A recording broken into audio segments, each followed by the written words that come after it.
사우디아라비아는 트럼프의 요구를 거절했고 중동 위기를 둘러싼 의혹은 한층 더 짙어졌습니다. 중국이 마쿠에서 리야드를 워싱턴에 맞서도록 밀어붙였을 수도 있습니다. 오늘 2026년 5월 7일 미국이 호르무즈 해협에서 선박을 호위하기 위해 만든 리버티 프로젝트는 교착 상태에 빠졌습니다. 사우디 왕국이 프린스 술탄 공군 기지와 사우디 영공 사용을 거부한 이후 작전을 지원할 수 없게 되었습니다. 이 우연의 일치는 그냥 넘어가기엔 너무 강합니다. 며칠 전 시진핑이 무함마드 빈 살만과 통화하며 호르무즈 해협의 재개방을 요청했습니다. 어제 이란 외무장관 아바스 아라그치가 베이징에 있었습니다. 사건의 전개는 중국을 전환의 중심에 놓고 워싱턴을 외교적 배신의 가능성 앞에 두게 합니다. 지금이 위기의 절정입니다. 곧 모든 내용을 알려드릴 예정이니 정확한 정보를 원하신다면 채널을 구독하세요. 실시간 정보, 지금까지 본 적 없는 최고의 저널리즘 수준으로 전해드립니다. 신뢰의 기준, 밀손 알비스입니다. 미국의 작전은 명확한 목표가 있었습니다. 세계 석유의 결정적인 일부가 지나가는 항로를 다시 열고 이란이 화물선, 유조선, 해상보험사에 가하는 압박을 줄이는 것이었습니다. 트럼프는 미국이 걸프 안보를 통제함을 보이려 했지만 사우디아라비아의 반응이 그 계획에 제동을 걸었습니다. NBC를 비롯한 여러 국제 언론에 따르면 리야드는 리버티 프로젝트 발표가 걸프 지역 동맹국들을 깜짝 놀라게 했기 때문에 화가 났다고 합니다. 이란의 보복에 가장 먼저 타격을 입을 당사자들과 충분한 조율 없이 진행된 것이었습니다. 사우디아라비아는 자국 영토가 미국 작전의 거점이 된다는 사실을 언론을 통해 알게 되자 전쟁이 임박한 상황을 원하지 않았습니다. 이때 중국이 등장합니다. 조용하지만 강력한 존재로서 말이죠. 베이징은 호르무즈 해협을 지나는 에너지에 의존하고 이란, 사우디아라비아와도 관계를 유지해 호르무즈에 직접적인 이해관계가 있습니다. 시진핑이 모하메드 빈 살만과 해협을 열어두는 것에 대해 이야기하고 곧이어 이란 외무장관을 만나 전쟁 종식과 해협 재개방에 대해 논의할 때 그 메시지는 분명합니다. 중국은 트럼프가 작전을 장악하기 전에 석유 외교를 장악하고 싶어 합니다. 베이징 입장에서는 미국 해군이 걸프에서 자유롭게 임무를 수행하는 것은 워싱턴을 강화시키고 이란에 압박을 가하며 중국을 미국의 결정에 의존하게 만듭니다. 사우디 왕국은 워싱턴이 여전히 자국 방어에 필수적이라는 것을 알고 있지만 동시에 베이징이 에너지를 구매하고 투자하며 테헤란과 대화하고 같은 정치적 복종을 요구하지 않는다는 것도 알고 있습니다. 가장 큰 문제는 트럼프가 뭔가 보여줘야 할 때 이 거절이 있었다는 점입니다. 로이터 통신에 따르면 워싱턴과 테헤란 사이에 논의된 협상은 공식적으로 전쟁을 끝내는 제한된 방식을 포함하고 있습니다.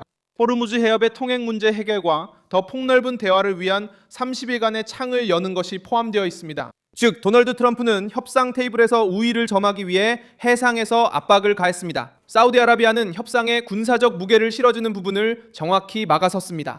이란은 이 균열을 재빨리 알아차렸습니다. 테헤란은 미국의 걸프 지역 최대 아랍 동맹국이 미국의 군사적 접근을 막는다면 워싱턴의 힘있는 이미지가 타격을 입는다는 것을 알고 있습니다. 이란 당국자들은 이미 공개적으로 너무 강경하다고 여겨지는 조건들을 거부해왔고 자신들이 궁지에 몰리지 않았다는 것을 보여주려고 했습니다. AP통신은 트럼프의 압박 속에서 이란이 미국의 제안을 검토하고 있다고 보도했습니다. 트럼프는 테헤란이 합의를 받아들이지 않을 경우 폭격을 강화하겠다고 위협했습니다.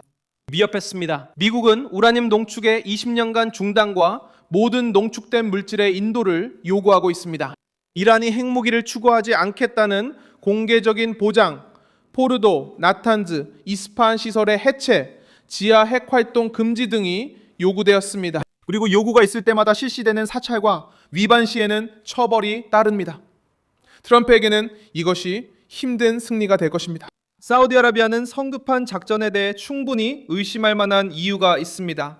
이 왕국은 이미 이란과의 대리전 위험을 직접 경험한 바 있습니다. 2019년 9월 드론과 미사일 공격이 압칼크와 쿠라이스에 있는 사우디 아람코 시설을 타격했습니다. 이로 인해 사우디의 원유 생산량이 하루 약 570만 배럴, 천연가스 액체는 하루 70만 배럴이 일시적으로 중단됐습니다. 그 공격은 사우디아라비아가 값비싼 방어 시스템을 구입하고 워싱턴과 전략적 파트너십을 유지하더라도 정유시설, 송유관, 에너지센터가 공격당할 수 있다는 것을 보여주었습니다. 이런 트라우마가 지금의 신중한 태도를 설명해 줍니다. 도널드 트럼프에게 프로젝트 리버티는 봉쇄를 깨고 주도권을 보여주는 방법이었습니다. 사우디아라비아인들에게는 만약 이란이 보복을 결심한다면 미사일, 드론, 그리고 사보타주의 표적이 될 위험이었습니다. 사우디아라비아인들은 이란이 보복을 결심할 경우 미사일, 드론, 그리고 사보타주의 표적이 될 위험이 있었습니다. 사우디아라비아인들에게는 이란이 보복을 결심할 경우 미사일과 사보타주의 표적이 될 위험이 있었습니다. 사우디아라비아인들에게는 이란이 보복을 결심할 경우 미사일, 드론, 그리고 사보타주의 표적이 될 위험이 있었습니다. 사우디아라비아인들에게는 사우디로서는 이란이 보복에 나설 경우 미사일, 드론, 사보타주의 표적이 될 위험이 있었고, 또한 이란에 의해 호르무즈 해협이 봉쇄되는 것도 원하지 않았지만 미국의 군사작전으로 베이징이 워싱턴에 인질이 되는 것도 바라지 않았습니다.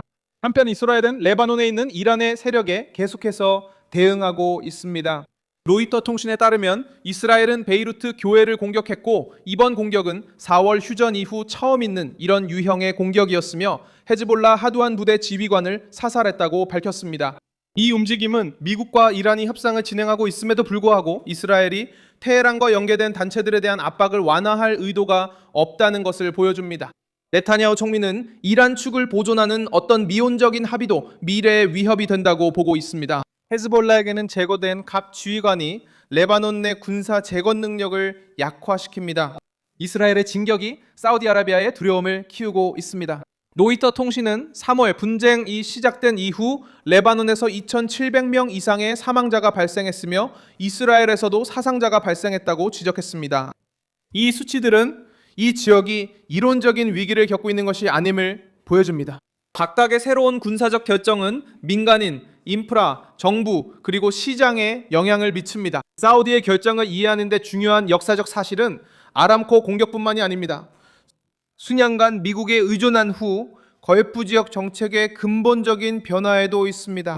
수십 년 동안 리야드는 사우디 석유와 미국의 보호가 함께 간다는 논리를 받아들였습니다. 하지만 최근의 충격 이후로 왕국은 파트너를 다양화하기 시작했고 중국과 가까워졌으며 이란과 대화하고 전통적인 축 외의 경제적 합의를 모색하며 독자적인 강국으로 행동하기 시작했습니다. 2019년 사우디의 시설이 공격을 받았을 때 미국의 대응은 사우디가 느끼는 취약함을 해소하지 못했습니다. 2026년 이란과의 전쟁 중 트럼프가 발표한 작전을 앞두고 무함마드 빈 살만은 다른 정부가 서사를 주도하는 동안 자신이 위험을 감수하는 동맹국의 역할을 반복하고 싶지 않았습니다. 다른 나라들에서도 이러한 해석을 뒷받침하는 사례들이 있습니다. 2003년 터키는 나토 동맹국임에도 불구하고 의회에서 미군이 이라크 침공 시 자국 영토를 사용하는 것을 허가하지 않았습니다. 이 결정은 워싱턴의 군사 계획에 차질을 주었고 동맹이 내부적 비용이 클 때 무조건적인 지지를 의미하지 않는다는 것을 보여주었습니다.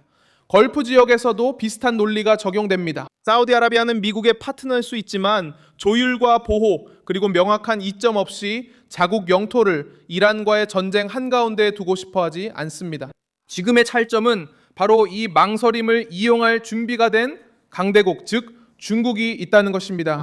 베이징은 사우디아라비아인들과도 대화하고 이란인들과도 대화하며 새로운 중동의 필수 중재자라는 이미지를 팔려고 합니다. 사우디의 배신 의혹은 바로 이 교차점에서 비롯됩니다. 트럼프는 힘을 과시하기 위해 리야드가 필요했습니다. 시진핑은 전환점 전에 모하메드 빈 살만과 대화했습니다. 미국의 제안이 논의되고 있는 동안 이란 외무장관은 중국에서 환영을 받았습니다. 그리고 결정적인 순간에 사우디아라비아는 자국 영공 사용을 거부했습니다. 이것은 미국이 호르무즈를 군사 지배 무대로 만드는 것을 막기 위해 중국이 조용히 압력을 행사한 결과일 수 있습니다. 저는 밀손 알베스 국제관계 전문가입니다. 매일 진실로 여러분께 정확한 정보를 전해드리는 것이 제 목적입니다. 뉴스링크는 영상 설명란에 있습니다. 이 영상에 좋아요를 눌러주시고 채널을 구독해주세요. 그리고 마지막에는 댓글도 확인하셔서 밀손 알베스 커뮤니티와 더욱 활발하게 소통해보세요.